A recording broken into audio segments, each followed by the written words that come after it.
നമ്മളെല്ലാവരും പല പ്രതികൂല സാഹചര്യങ്ങളിലൂടെ കടന്നു പോകാറുണ്ട്. ചില ആളുകൾ ശരിയായ രീതിയിൽ നമ്മളോട് പെരുമാറുന്നില്ല. നമ്മൾ പ്രതീക്ഷിച്ചിരുന്ന ഒരു വാതിൽ അടഞ്ഞു പോകുന്നു. മക്കൾ തെറ്റായ വഴിയിലൂടെ സഞ്ചരിക്കുന്നു. ഇത്തരം സാഹചര്യങ്ങളിൽ പ്രശ്നങ്ങളെ ഫിക്സ് ചെയ്യണം. അയാളെ ഒരു പാഠം പഠിപ്പിക്കണം. ആ വാതിൽ എന്തു വില കൊടുത്തും തുറക്കാൻ ശ്രമിക്കണം എന്ന ചിന്തകൾ ഉണ്ടാകാനുള്ള സാധ്യതകൾ ഏറെയാണ്. പ്രശ്നങ്ങൾ നമ്മുടെ കൈകളിൽ എടുക്കുവാനും വളരെ പ്രയാസപ്പെട്ട് സ്ട്രെയിൻ എടുത്ത് അവയ്ക്ക് പരിഹാരം കണ്ടെത്തുവാനും നമ്മൾ ശ്രമിക്കുന്നു.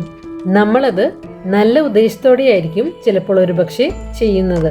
നമ്മുടെ ഭാഗം നമ്മൾ ചെയ്തുവെന്ന തൃപ്തി ഉണ്ടാകാനായിരിക്കും നമ്മളത് ചെയ്യുന്നത്. എന്നാൽ ചിലപ്പോഴൊക്കെ നമുക്ക് ചെയ്യാവുന്ന ഏറ്റവും നല്ല കാര്യം സാഹചര്യങ്ങളെ അതുപോലെ തന്നെ വിടുക എന്നതായിരിക്കും. Leave it alone. ഇന്ന് ഞാൻ നിങ്ങളുമായി പങ്കുവെക്കുന്നത് ജോയൽ ഒസ്റ്റീൻ്റെ വളരെ പവർഫുള്ളായ ഒരു ടോക്കാണ്. ചില കാര്യങ്ങൾ ദൈവത്തിനു മാത്രമേ കൈകാര്യം ചെയ്യാൻ സാധിക്കുകയുള്ളൂ. ചില കാര്യങ്ങൾ നമ്മൾ സ്വയം കൈകാര്യം ചെയ്താൽ നടക്കാത്തതായിട്ടുണ്ട്. നമ്മൾ എത്ര കിണഞ്ഞു പരിശ്രമിച്ചാലും അവയെ ഫിക്സ് ചെയ്യാൻ നോക്കിയാലും അവയിൽ മാറ്റങ്ങൾ സംഭവിക്കില്ല. നമ്മൾ സാഹചര്യങ്ങളെ മാനിപ്പുലേറ്റ് ചെയ്യാൻ ശ്രമിച്ചേക്കാം. ആളുകളെ കൺവിൻസ് ചെയ്യാൻ ശ്രമിച്ചേക്കാം. നമ്മുടെ ഭാഗം ശരിയാണെന്ന് തെളിയിക്കാൻ ശ്രമിച്ചേക്കാം. എന്നാൽ സാഹചര്യങ്ങൾ കൂടുതൽ മോശമായി മാറുന്ന അവസ്ഥ. എന്നാൽ നമ്മുടെ ഉള്ളിൽ നിന്നും എ സെൻസ് ഓഫ് ഏർജൻസി, എന്തെങ്കിലും പെട്ടെന്ന് ചെയ്തേ മതിയാകൂ എന്ന പ്രഷർ ഉയർന്നു വന്നേക്കാം. നമ്മൾ പ്രാർത്ഥിച്ചു, വിശ്വസിച്ചു, ചെയ്യേണ്ട കാര്യങ്ങൾ ചെയ്തു. എന്നിട്ടും ഉദ്ദേശിച്ച പോലെ കാര്യങ്ങൾ സംഭവിച്ചില്ലെങ്കിൽ നമ്മൾ കൈകൾ പിൻവലിക്കേണ്ടത് ആവശ്യമാണ്. എന്നാൽ പല ആളുകൾക്കും അത്തരം സാഹചര്യങ്ങളിൽ വെറുതെ ഇരിക്കാൻ സാധിക്കുകയില്ല. പല പരിഹാരങ്ങളുമായി ഇവർ വരും. എക്സ്പേർട്സുമായി കാര്യങ്ങൾ ചർച്ച ചെയ്യും. എന്നാൽ ചില കാര്യങ്ങൾ ദൈവത്തിന് മാത്രമേ കൈകാര്യം ചെയ്യാൻ സാധിക്കുകയുള്ളൂ. കൂടുതൽ ബലം പ്രയോഗിക്കുന്തോറും അത്തരം സാഹചര്യങ്ങളിൽ നമ്മൾ കൂടുതൽ നിരാശരായി മാറുന്നു. ഇവ ചെയ്യാതിരുന്നാൽ കുറ്റബോധമാണ് ഉണ്ടാകുക. എന്നാൽ അതെപ്പോഴും അങ്ങനെ ആയിരിക്കണമെന്നില്ല. അവയെ അതുപോലെ ആയിരിക്കാൻ അനുവദിക്കുന്നത് ഓക്കെ ആണെന്ന് നമ്മൾ കരുതേണ്ടതായി വരും. Give yourself permission to rest. നമ്മുടെ ഭാഗം ചെയ്ത ശേഷം കൈകൾ പിൻവലിക്കാൻ നമ്മൾ തയ്യാറാകണം. ബൈബിളിൽ ഒരു ഭാഗമുണ്ട്. ഒരു കൃഷിക്കാരൻ തൻ്റെ നിലത്ത് വിത്തുകൾ വിതച്ചു. നല്ലൊരു കൊയ്ത്ത് പ്രതീക്ഷിച്ചുകൊണ്ടാണ് അയാൾ ഇത് ചെയ്തതെങ്കിലും കുറച്ചു മാസങ്ങൾക്ക് ശേഷം അവയ്ക്കിടയിൽ കളകൾ വളർന്നതായി അയാൾ കണ്ടെത്തി. രാത്രിയിൽ എപ്പോഴോ ശത്രുക്കൾ വന്ന് കളകൾ വിത്തുകൾക്കിടയിൽ വിതച്ചതായിരുന്നു കാരണം. കൃഷിക്കാരൻ തെറ്റായി ഒന്നും ചെയ്തില്ല. അയാൾ നല്ല ഇനം വിത്തുകളാണ് വിതച്ചത്. ശരിയായ കാര്യം ചെയ്തിട്ടും ആഗ്രഹിക്കാത്ത കാര്യമാണ് സംഭവിച്ചത്. ജീവിതത്തിൽ പ്രതിസന്ധികൾ ഉണ്ടാകുന്നത് മാത്രം നമ്മൾ തെറ്റായ കാര്യം ചെയ്തു എന്ന് അതിനർത്ഥമില്ല. എന്നാൽ സത്യം ഇതാണ്: പ്രതിസന്ധികൾ കൂടെ കൂടെ ഉണ്ടാകുന്നുണ്ടെങ്കിൽ മികച്ചെന്തോ കാര്യത്തിനായുള്ള ഒരുക്കമാണ് അവയെന്നുള്ളത്.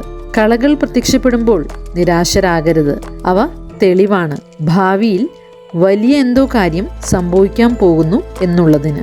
കളകൾ കണ്ടപ്പോൾ ജോലിക്കാർ കളകൾ പറിച്ചെടുക്കട്ടെ എന്ന് കൃഷിക്കാരനോട് ചോദിക്കുന്നുണ്ട്. എന്നാൽ കൃഷിക്കാരൻ അതിന് അനുവദിച്ചില്ല. കളകൾ പറിക്കുമ്പോൾ അവ വിത്തുകളെയും ബാധിക്കുമെന്ന് അയാൾക്കറിയാമായിരുന്നു. അവ രണ്ടും ഒരുമിച്ച് വളർന്നുകൊള്ളട്ടെ, കൊയ്ത്താകുമ്പോൾ രണ്ടും വേർതിരിച്ചെടുക്കാം എന്നായിരുന്നു കൃഷിക്കാരൻ്റെ മറുപടി. എന്നാൽ ജോലിക്കാർക്ക് കൃഷിക്കാരനെ സഹായിക്കണമെന്നുണ്ടായിരുന്നു. കളകളുടെ ശല്യം ഇല്ലാതാക്കാൻ ഇപ്പോൾ തന്നെ അവയെ പറിച്ചു കളയണമെന്നുണ്ടായിരുന്നു. പ്രശ്നത്തെ ഫിക്സ് ചെയ്യണമെന്നുണ്ടായിരുന്നു. എന്നാൽ അവയെ വെറുതെ വിടാനാണ് കൃഷിക്കാരൻ ആവശ്യപ്പെട്ടത്. എന്നാൽ അവയെ അപ്പോൾ തന്നെ പരിഹരിക്കാൻ ശ്രമിച്ചെങ്കിൽ വലിയൊരു കൊയ്ത്ത് ഭാവിയിൽ നഷ്ടപ്പെടുമായിരുന്നു. തീർച്ചയായും അവയിലൂടെ കടന്നു പോകുമ്പോൾ ദിവസവും കളകൾ കാണുമ്പോൾ അതത്ര സുഖകരമല്ല. ആളുകൾ പലതും പറഞ്ഞേക്കാം.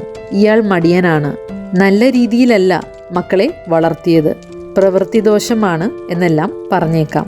എന്നാൽ കളകളെ പറിച്ചെടുക്കുവാനുള്ള പ്രവണത, ടെംപ്റ്റേഷൻ അയാൾ മറികടന്നു.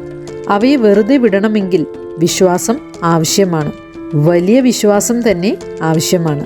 എൻ്റെ കളകളിൽ ഞാൻ അങ്ങയിൽ വിശ്വാസം അർപ്പിക്കുന്നു. എനിക്ക് മനസ്സിലാകാത്ത കാര്യങ്ങളുടെ ഇടയിലും ഞാൻ അങ്ങയിൽ വിശ്വാസം അർപ്പിക്കുന്നുവെന്ന് ദൈവത്തോട് പറയുവാനുള്ള ധൈര്യം നമുക്കുണ്ടാകണം. അത് പവർഫുള്ളായ ഒരു നിലപാടാണ്. ബൈബിളിൽ പറയുന്നു, be still and know that I am God. ശാന്തമാവുക, ഞാൻ ദൈവമാണെന്നറിയുക. അതൊരു വലിയ ടെസ്റ്റാണ്.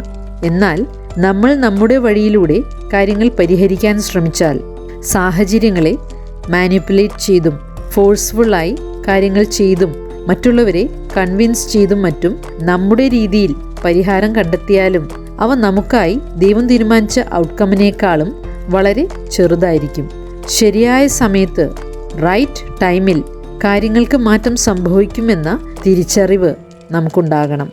Something is better than nothing എന്ന് നമ്മൾ കേട്ടിട്ടുണ്ടെങ്കിലും ചിലപ്പോഴൊക്കെ ടെലിവിഷനിലെ ഒരു പരസ്യത്തിൽ രസകരമായി കാണിക്കുന്ന പോലെ ഒന്നും ചെയ്യാതിരിക്കുന്നതും ചിലപ്പോഴൊക്കെ ഒരു മികച്ച തീരുമാനമായിരിക്കും. കാലതാമസം സംഭവിക്കുന്നതായി തോന്നുന്നുവെങ്കിൽ അത് യഥാർത്ഥത്തിൽ നമ്മൾ ചിന്തിക്കുന്നതിനേക്കാളും മികച്ച റിസൾട്ട് കാണുവാനാണെന്ന് ഓർത്തിരിക്കാം. കാത്തിരിക്കാൻ തയ്യാറായാൽ മികച്ച കാര്യങ്ങൾ കാണാൻ നമുക്ക് സാധിക്കുമെന്ന് തീർച്ച. ഇതിനർത്ഥം നമ്മളൊന്നും ചെയ്യേണ്ട എന്നല്ല. നമ്മൾ പ്രാർത്ഥിക്കണം, വിശ്വസിക്കണം, നമുക്ക് ചെയ്യാൻ സാധിക്കുന്ന കാര്യങ്ങൾ ചെയ്യണം. എന്നാൽ കൈകൾ പിൻവലിക്കേണ്ട ഒരു സമയവുമുണ്ട് എന്ന് നമ്മൾ തിരിച്ചറിയണം. അതിനെക്കുറിച്ച് ആകുലപ്പെട്ടുകൊണ്ടിരിക്കുന്നതും എന്തു ചെയ്തും അത് സാധ്യമാക്കാൻ ശ്രമിക്കുന്നതും നമുക്ക് ഗുണം ചെയ്യുന്നതല്ല. ദൈവം വിശ്വസ്തനാണ്. നമ്മൾ ശരിയായ കാര്യങ്ങൾ ചെയ്ത ശേഷം വിശ്രമത്തിലായിരിക്കാൻ ശ്രമിച്ചാൽ, ക്ഷമയോടെ കാത്തിരുന്നാൽ വലിയ കാര്യങ്ങൾ സംഭവിക്കുമെന്നതിൽ സംശയമില്ല. പല ആളുകളും നമ്മെ തെറ്റിദ്ധരിച്ചേക്കാം, തെറ്റായ കാര്യങ്ങൾ നമ്മെക്കുറിച്ച് പറഞ്ഞേക്കാം. എന്നാൽ അവ കളകൾ മാത്രമാണ്. അവയെല്ലാം പറിക്കാൻ ശ്രമിച്ചാൽ, നമ്മെ തന്നെ ശരിയെന്ന് തെളിയിക്കാൻ ശ്രമിച്ചാൽ അത് നമ്മെ നിരാശരാക്കുക മാത്രമേയുള്ളൂ. നമുക്ക് ആവശ്യമായ എനർജിയും സർഗാത്മകതയും അതിൻ്റെ ഫലമായി നമുക്ക് നഷ്ടപ്പെടുക മാത്രമേയുള്ളൂ. നമുക്കുണ്ടാകുന്ന ചെറിയ പ്രതിസന്ധികൾ കളകൾ മാത്രമായി കണ്ട് പറിച്ചെടുക്കുവാനും പരിഹരിക്കുവാനും ശ്രമിക്കാതെ മുന്നോട്ട് നീങ്ങുവാൻ നമുക്ക് സാധിക്കണം. അവയിലെല്ലാം ഉൾപ്പെട്ട് സ്ട്രെസ്ഡും നിരാശരും ആകുന്നതിനു പകരം സ്വയം വിശ്രമിക്കുവാൻ അനുവാദം കൊടുക്കാം. എല്ലാ പ്രശ്നങ്ങളും നമ്മൾ പരിഹരിക്കണമെന്ന ചിന്ത വേണ്ടെന്ന് വയ്ക്കാം. ഇത് സമാധാനത്തിലായിരിക്കുവാൻ നമ്മെ സഹായിക്കും. ദൈവം കളകളെ കൈകാര്യം ചെയ്യുവാനും ശരിയായ അവസരങ്ങൾക്കും വലിയ വാതിലുകൾ തുറക്കപ്പെടുവാനും അത് കാരണമാകും.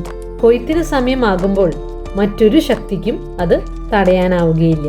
കാലതാമസം സംഭവിക്കുന്നെങ്കിൽ വലിയൊരു കൊയ്ത്താണ് നമ്മെ കാത്തിരിക്കുന്നതെന്ന് നമ്മൾ തിരിച്ചറിയണം. അതുകൊണ്ട് leave it alone and wait for God to work.